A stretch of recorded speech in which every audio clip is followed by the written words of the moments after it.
Hi and welcome to this next edition of the Sonic Academy video tutorials. My name's Jim Rivers and I'm going to be doing a series of videos going into how I write and produce my music, some of the techniques I use, some of the plugins and things like that that really help with what I do. So hopefully you'll find it interesting and there'll be plenty to learn.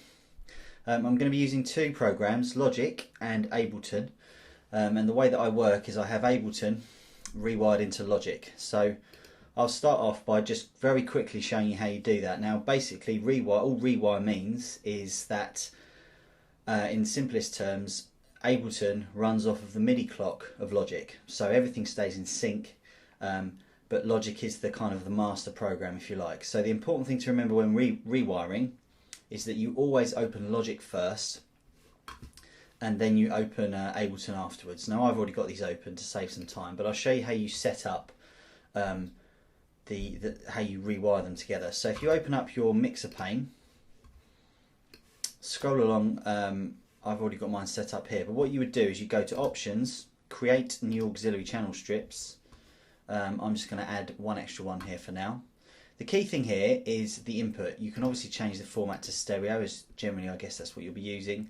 The input part is where we just tell Logic and Ableton which way we want it to go. So we're just going to have the input of Ableton Live coming into Logic. So you just click on that, click Create, and it creates an auxiliary channel here for you. As you can see, I've got a bunch already set up here. What I will also do is I just turn this tab here to read so that the auxiliary channel is then seen in the arrange window. So now, very simply, Ableton is patched through into Logic. So if we flick back to Ableton, now some of the more basic stuff about Ableton and Logic, you can find out much more beginner stuff on the Sonic Academy website. So if there's things that I'm doing that you're not sure about, then maybe check out one of those other videos, because I don't need to go into all the real simple stuff. But basically, Ableton is now synced up with Logic. We've got a number of ways that we can input into Logic. We can have it all going in on one master output from Ableton to the input of Logic, or we can break it down into individual channels. Now what it does here is they send out of buses in Ableton, so bus 3 and 4, bus 5 and 6, etc.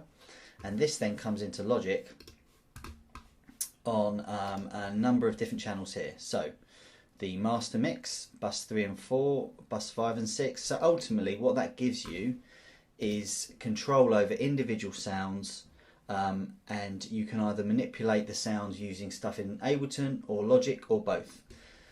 So using these two programs together is a big part of how I now create my music. So let's get cracking and I'll show you what I'm going to do. So first of all, what I've put in straight away is just a simple kick drum. And you can also see there that I've got a ghost kick as well, which is something that I often set up in case I want to use compression and things like that, which I'll obviously explain as we go along. So I always look for a nice, crisp, decent starting point for a kick drum. Nice and fat, nice and sort of round sounding kick drum. Got a nice bit of punch on the front of it, but a nice bit of boom and sub on the lower end of it. So that's a nice vibe for me.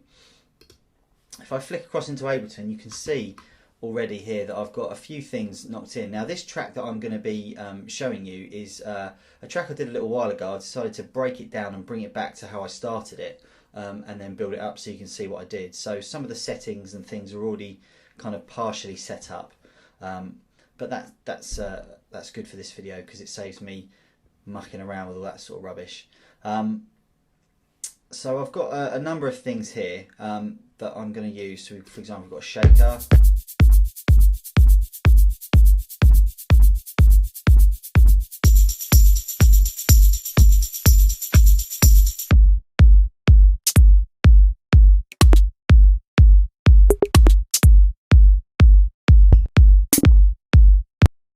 A few different parts there. Some of it is stuff that I have originally taken out of loops and stuff in Ableton, and then I've remade my own loops, which ultimately end up in Logic, which I'll show you as we go through the videos. So to save some time, I've kind of put them into loop formats again and put them back into Ableton. Now the way that I've gone about making certain loops in Ableton is often I just will find a pattern like this one here that I'm going to play now, this one.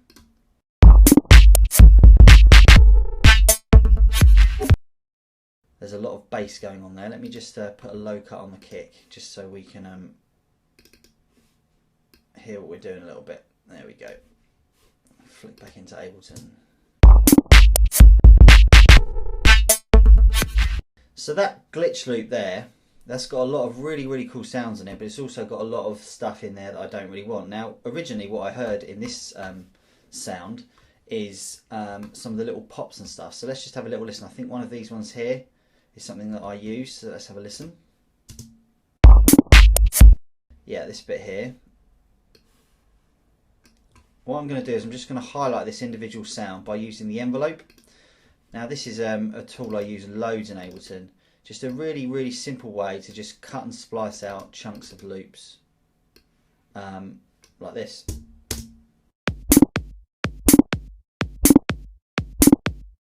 So I really like that little sound, and I put that into another part of a loop.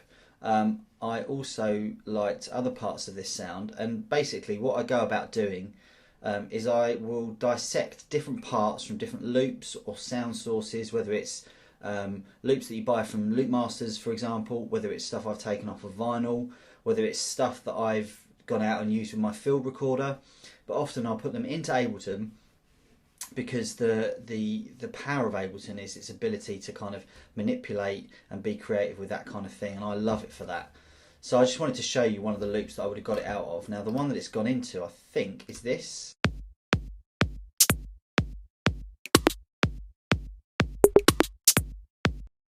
Maybe not, this one.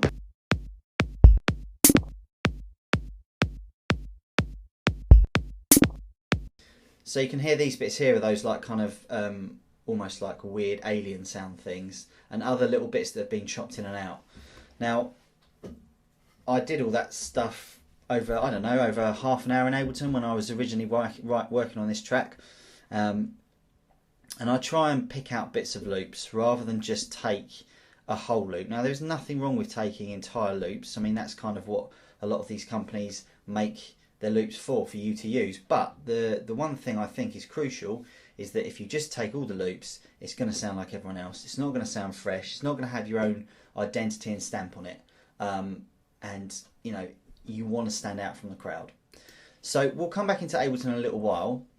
Let me put into Logic some of the loops and stuff that I created, and you can hear the rough groove that I got going. So all I'm going to do, there's a good little shortcut I like to use on here. If you just press Control and click your mouse, you can add an audio file direct into the arrange there. Now I've got some of these already set up. That's the wrong one. Let's go into the right one. Where are we? Music. Here we go. I've got some of these ones that I've already got. So I've got some of these perk parts, which I'll load in now.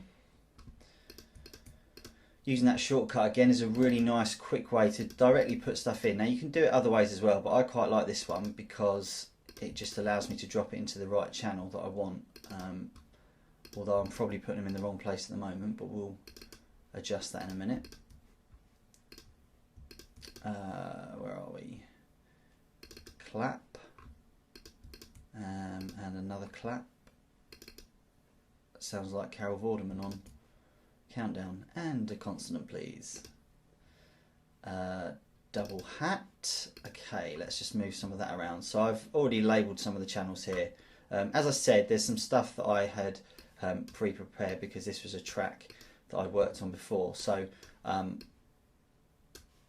you know, I'm sure you'll get the idea. So let's just whack these in the right channels because I've got certain effects and stuff on some of them.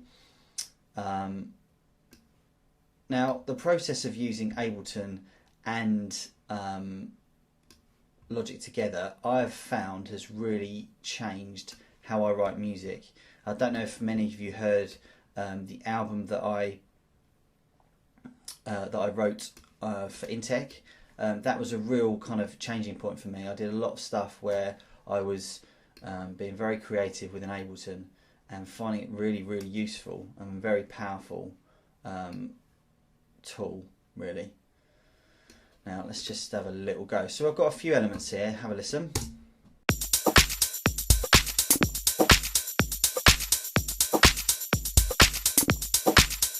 Drop the kick back in.